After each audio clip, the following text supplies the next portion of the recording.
সাদা কালো ছবি, পরনে কালো অন্তর্বাস, তার উপর চাপানো সাদা শার্ট।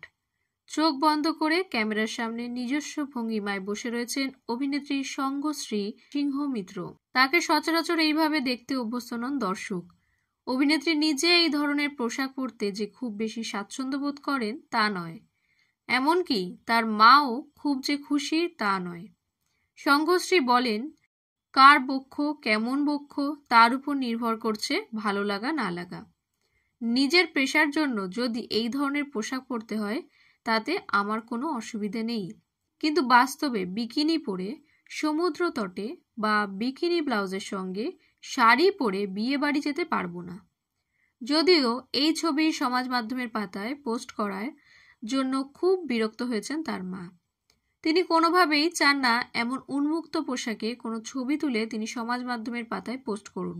সঙ্গশ্রী বললেন, মা একদমই পছন্দ করেন না, খুব রাগারাগি করেছেন যে কেন এই ছবি পোস্ট করেছি। তবে বর বলেছে আমায় হট লাগছে। জানি শ্বশুরবাড়ির অনেকেরও সমস্যা হয়েছে। শ্বশুরমশাই যেহেতু সেভাবে সমাজ মাধ্যমে সক্রিয় নন, তাই কিছু মন্তব্য করেননি। আমি নিশ্চিত এই ছবি দেখলে তিনিও খুব খুশি হতেন না।